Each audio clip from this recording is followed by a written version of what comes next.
But I think there's a different standard when you look at somebody in a position like this. You're an elected official.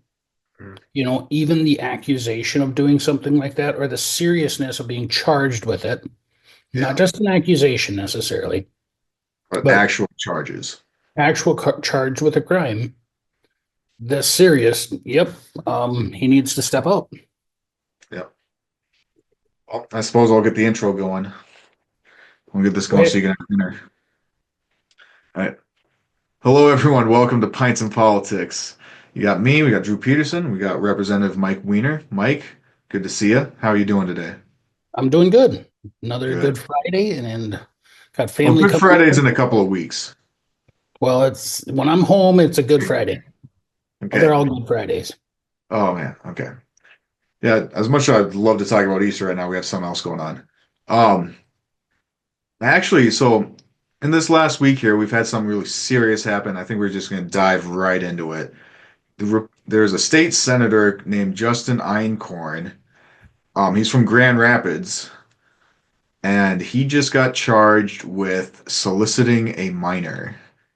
And for those who don't know exactly what that means, he was talking to an underage girl, trying to pay for sex, essentially. And that's really bad. That's actually really bad. I'm really disappointed. I'm really glad that I'm not exhibiting as much anger as I was when I first read this story. I don't know about you, Mike, but I was pretty upset. Yeah. Obviously it's disgusting. Yeah. He's a married man. He's got a family. He's got kids that are about the same age. Doesn't he have Um, 4 kids? I believe so. I Oh believe my one of them goodness. is nearly the same age as what he was propositioning. Oh, Um, that it's just it's hard to imagine what those kids and that family is going through right now. yeah. And I wish them all the best. They shouldn't have to go through this. Um, No. and he needs to step down, and he did. He resigned. If he wasn't going to resign, I think. Well, I know that on our side of the aisle, he was going to be pushed. Be forced to resign. So that's good. We expect more out of our elected officials, whether they're Democrat or Republican. He and looking at the police report and stuff, and I don't have all of it here, but there's code word that was in there. There's other information that's in there, but I was reading just a bit before we started, and I didn't realize that this whole sting operation had also netted like 14 other people. So he got caught in a sting operation. Yes. Okay, so So that shows you just a little bit the extent of what's going on here in Minnesota with sex trafficking and so forth. Because it sounds like they were all trying to appeal to underaged people who are looking for underaged girls. And from what I understand, most of these underage girls are being sex trafficked. So not only is a senator looking for underage sex, but it's probably part of the whole um, system of sex trafficking. So it's just disgusting on so many different levels. yeah. Um, yeah, Yeah, oh my goodness. Yeah, the sex trafficking. I don't even want to get into that, Mike. This might be a little dark of an episode. So I hope you guys aren't too we'll try to be as family friendly as possible, but it's very important that we get this out because Senator Einkorn I'm pretty sure he's not part of the party anymore, but was a Republican senator. And it's good to hear that the GOP caucus would have pushed him out because we do not tolerate that kind of behavior at all, right? And it's important that we prosecute that to the fullest extent of the law. So if it was a sting operation, was there a transcript or anything special that stood out? Because you saw more information than I did. yeah, there was information in there. There's different things, and I wish I had more of it here. But there's code kind of stuff that went into it. The conversations back and forth, text messages. Like, So there's this code stuff that goes on. And he obviously knew what he was doing. The indications are that this was not the first time. and it's probably happened before. Um, and it's disgusting. He's So it sounded like he knew what he was doing. The indications are that he knew what he was, if you know the code, this jargon, I guess. One of the things said like QV. That one I remember off the top of my head. QV stands for quick visit. So when you text these messages back and forth to these potential um, folks that are doing this, that's what Yeah. one of those things are. You put QV, it means quick visit. Well, there's, like I said, indications are that he's done this before. It's kind of like drinking and driving. You don't get caught the first time you're driving drunk. You probably have a Yeah. habit of doing this stuff before you get caught. And yeah, I don't know. Like I said, my thoughts and prayers go to those kids because their life it will never be the same again. No. You know, Yeah, and hopefully it doesn't traumatize them too much, but I couldn't imagine that, really. That's just it's awful on just a whole nother level. And like I said earlier, I was actually angry when I read that the first time when I first got wind, especially when it was a Republican, because like we rag on the Democrats all the time. We rag on Senator Mitchell for her charges, and she hasn't stepped down. And I guess I will give Einkorn props for stepping down, but that's about it. He still deserves his day in court, and he is still innocent until proven guilty. But right now, it looks pretty one-sided here.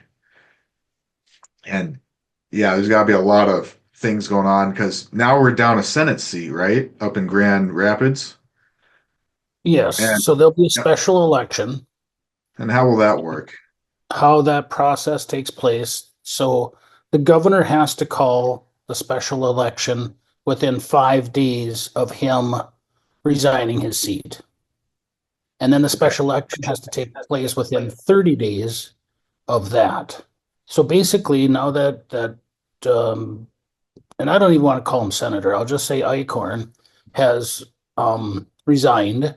The governor has until trying to remember which day he did that, but he has the governor has 5 days to do it. So that would put us in um, So before the end of March, there needs to be a call for an election, which well, that would means, put us at about the end of April, beginning of May, where the special election would take place, which okay. is a very short time frame. Yep. You know, And the governor does have to, by law, call for a special election, correct? he has 5 days to call that special election. What happens if he doesn't? Like, hypothetically, like, what if he's out talking about Elon Musk in Iowa? Well, he's required to by law, so I Okay. don't think that he can't do that. He'd be abdicating his duties if he didn't.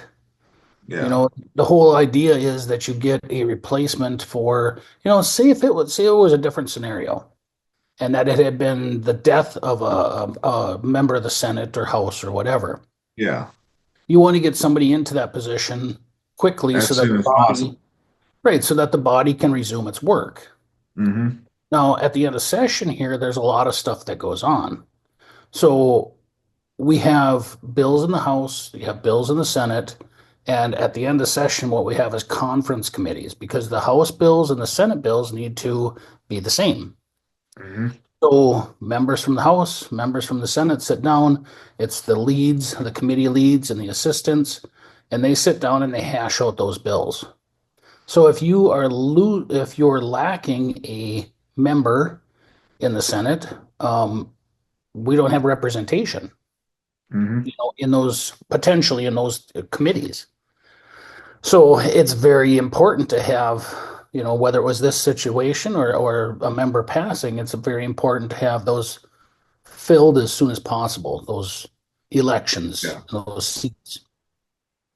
So it's going to be a mad race up in that area to get somebody as qualified or elected as quickly as possible. Yeah. Hopefully we can get somebody a little bit more virtuous, to be my opinion. Yeah. Yeah. We talk about the ugliness of politics, and I was discussing this with somebody else the other day. Politics is kind of an ugly business. Oh yeah, absolutely. There's the money, there's the ego, there's the attitudes, there's all of that stuff, and it's kind of an ugly business to begin with. And then you see aspects like this. And he's not the first. And he won't There's be the last. yeah, but it's just it makes you kind of lose your faith in the structure, in people. You know, it's extremely disappointing to me. No, I feel you. Yeah, again, I was angry. I was Yeah. angry. I was definitely angry. I think that's a justified anger as well. Yeah. Yeah. Not deranged, but yeah, justified anger. Um, yeah, I think so we got the process. We got yeah. So Walls needs to call for it, and then there's gonna be a special election probably at the end of April. Right. There's a lot of names that have been thrown out. There's a lot of people who said they're going to throw their hat in the ring already. There's some official statements. We're going to see what happens. Yep. It's All we can do is watch and report. So we will be telling you. Also, shout out to Alpha News for doing a good job of their coverage on this. And I got one more thing for you, Mike. And this had happened in the past week or so. I saw it on, was it Fox 9, watching the news. And I guess I was a little disappointed. I thought it was a bad move, but you guys introduced a bill, the House GOP introduced a bill trying to classify Trump derangement syndrome as a mental illness. So yeah, first, that let's start with the fact check. Is that a thing? that bill only went through the Senate, or I'm sorry, was dropped by senators. There is not a House companion bill at this time that I know of. Um, I don't think it got dropped anyways. So that's just on the Senate side. But really, what this is, it was a reaction to, and we see it in committee, we see it in politics all the time, that everything that's happening is blamed on Trump. And you'll hear it, well, we have this deficit in the state of Minnesota, and that's Trump's fault. The cuts that are going on, or the budget deficit, not just the budget deficit, but anything that we constantly hear this. So what happened is it's kind of a reactionary bill to what we're seeing in the halls of the So you're Capitol now. so you're just trying to troll the Democrats right now with this. That's basically what it is. All right. It's more of a trolling bill. And you see some of the reactions on the other side. All of the Democrats know this is not going to go anywhere. It would never make it through the House. It will never make it through the Senate. The Yeah. governor sure as heck isn't going to sign it. So you'll see this, and it happens on many different levels. There was um, there was some legislation last year that the Democrats put forward that said you couldn't ban the rainbow flag in schools.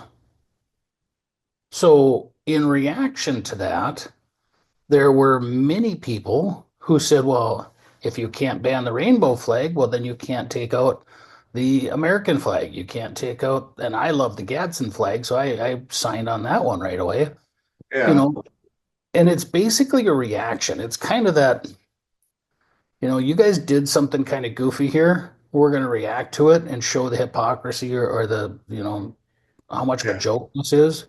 But that's not a serious bill. The Trump derangement syndrome, it's more like you said of trolling. And when you see the reactions, it's kind of interesting. Nobody wants to make light of mental illness, but um, it's kind of interesting to see the responses. Yeah. Well, I'm kind of worried that this might be used as ammunition that you guys don't take your job seriously. Which I know is obviously you guys do, but the Democrats, if they're going to blame their spending on Trump, which is ridiculous, that they're also going to say, like, you guys are making jokes, and meanwhile, you have a senator who's a sexual deviant. So I'm Yeah. kind of worried about that in regards of the special election. Well, I think this bill was dropped before all the stuff happened with Icorn. Yeah. Um, and to be honest with you, there is some joking that goes back and forth in the House, in the Senate. Um, there was comments, there was a floor speech the other day from a Democrat who referenced the cartoon Pinky and the Brain. Okay. Um, so there is some humor that takes place down there. So There it's is, not just a bunch of sticks in the mud. right, Okay. just it's not all seriousness. Sometimes there is, reaction to something else. Sometimes it is trolling. Um, there was a bill that was talking about the daylight savings time. Democrat had dropped that. And in his speech on the floor, he referenced some comical points on the right and some comical points on the left. So a little bit of humor is not a bad thing. Yeah. Um, in that Senate bill, you could view it a couple different ways. I don't think it was making light of mental illness. I think it was more of a reaction to what we're seeing on the floor. But the reaction from the Democrats, I have to be honest with you, boy, there's some of them that took this to a whole nother level. Like Um, derangement or like joking wise? um, I don't know if derangement is the right term, especially in this context, Almost but like, it almost validated the bill itself. my goodness.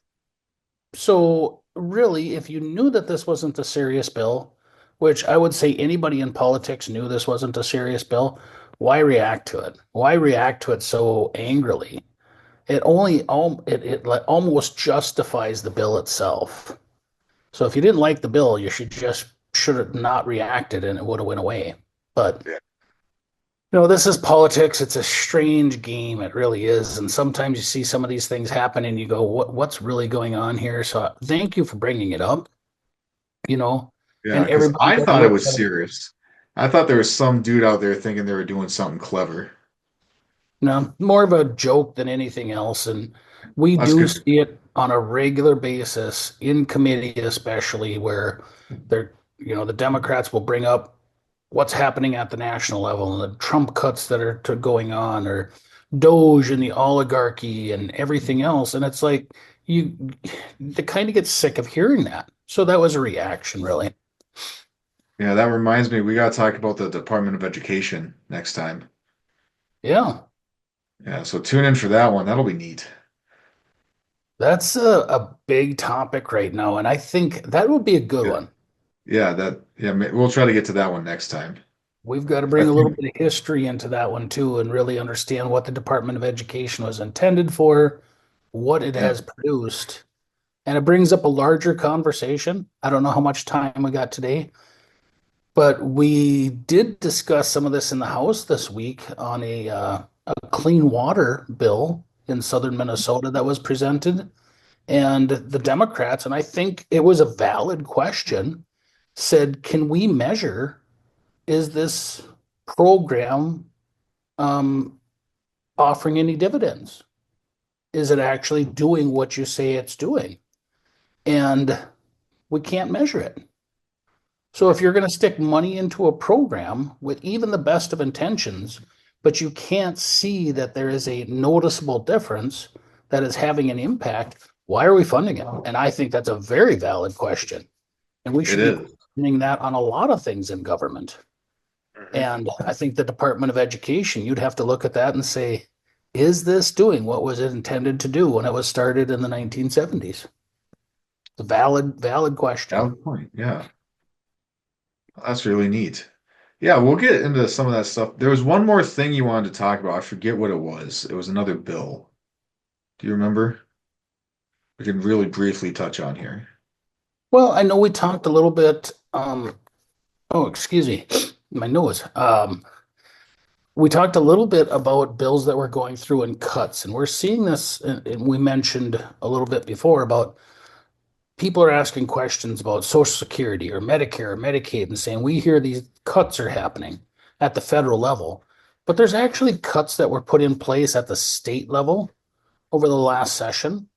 and more proposed cuts moving forward in the current budget, governor's budget. So cuts to special education for I'm sorry, special education transportation for public schools. In the governor's budget, that would take a cut. So we hear about the cuts at the federal level or the proposed ones, but we have some that are happening right here in the state of Minnesota that have been put in place under the Walz administration, which are going to have a bad or negative impact on the citizens right now. Another one was housing for special needs, and the budget for that was cut. If that bill isn't pushed back, we have, I have a neighbor here that takes care of a young individual, mentally challenged, that they are their full-time caregivers, basically. And the governor or the law that was passed last year would cut that funding to so that basically they couldn't take care of her to the needs that she needs to be taken care of.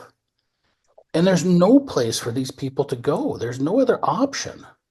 So there was a piece of legislation that would push that date back, but while we're hearing cuts at the national level, there's cuts that are taking place right here in the state of Minnesota that was done under President or Governor Walz, Comrade Walz, and some of this was done to balance the budget. So they're taking the special needs and some of the money that was going to that, transportations for special education, some of the funding for private schools. If you are Yeah. not even private, but parochial schools, religious schools, they want to cut that funding. So what you're seeing here is I would say the Democrats are kind of pointing the finger at other cuts while they're making cuts themselves that are going to have a negative impact in the people in our areas. Yeah. Yeah, we can get more in depth into that, but I just want to like maybe another day. Yeah. But yeah, it's really interesting to hear about that because yeah, they're cutting budgets. Meanwhile, they're still doing the Feeding Our Future fraud trial. A little ironic to me. And And all of the people in that were yep, and convicted all on the other charges. fraud instances. Right. That's ironic. But I know what else we were hey, going to talk about. That was the House File 4, the yes, surplus. House File 4, HF4. What That's is that? why House File 4 was a bill that would give the surplus, if there was a surplus over 105% of the projected budget, then that would go back into a fund, which would go back to the taxpayers. So Which, tax rebate. yeah, if the government took too much money, taxed too much, Yeah, more than they need, basically, it would go back to the taxpayers. yeah. Now, So I know last week you coined the term transplaining. This week I'm going to coin the term tax rebate just because tax rebate, let's go, give the money back. If we're not going to spend it, give it back to the people. Absolutely, I love it. so I use this comparison on the floor of the house, um, in my speech on this. If you go to a bar or restaurant, if I brought my wife out to supper, we had a nice meal and paid for, a bottle of wine and steaks and everything else, and you get done with your meal and you look at the bill and you go, this seems to be like it's a little bit higher than it should be. But you're enjoying the evening, don't think much of it, and it's about time to go. And you mention it to your wife, and she says, well, yeah, this seems too high. So you go to the waiter and you say, well, I know you already ran my card, you already have my money, but I think this bill is too high because you charged me X amount more. And she says, well, we can't give it back to you because if we gave it back to you, that would put a hole in our budget. That's our money now. It's not yours. Yep, and the tax committee meeting that I sat in on, the tax, I literally said that. It's already baked into the cake, I believe was the terminology. Right. So we hear from the Democrat side, it's like, well, this would negatively impact our budget. Yeah, Well, it's what like about it's the not your positive? money, it's my money. That's right. So in that sense, Communist thinking. oh yes, that's very true. So I think it's kind of amazing and using that comparison on the House floor. it got some people to think, and they're like, yeah, well, this kind of makes sense. You would be upset with that bar or restaurant if they Yeah, overcharged you and didn't give your money back. you'd And yet, probably not go there again. exactly. That establishment wouldn't even be in business very long Mhm. if they were continuing to do that. And yet here government, when they overtax you, says we're going to keep it because we know better what to do with this money than you do. I Right? would think the taxpayers should be very upset with this. You know, Comrade Walls, when he was running for office, said that he was going to fight to take that surplus, give it back to the taxpayers. You were going to get a $2,000 check. You Oh, didn't, yeah. Less than half of what was promised, if you got it. if you got it. Yeah, 256 or $65 or something like that, I think is what most people got back. And then you got taxed on top of that. Yeah, it's So just it's crazy. It was a good bill, and the Democrats voted that down. yeah. You know, giving taxpayers back to the people. Yep. Let's remember this one, and we'll bring it up a couple more times. HF4 tax rebate. That's just the way that I can see it. But Yeah, anyway, we should probably wrap it up. We had to, it was really important that we talk about Justin Einkorn, ex-senator, right. ex-Republican. But Absolutely. yep, next time, definitely education. Sure. If, Let's if hit we can that. remember next week. Yeah, sounds good. We can talk. Something else might pop up, but I hope not. But Well, yeah, there's a lot yeah, of you stuff. never know. It's politics, you know? Right. Yeah, every day is an adventure.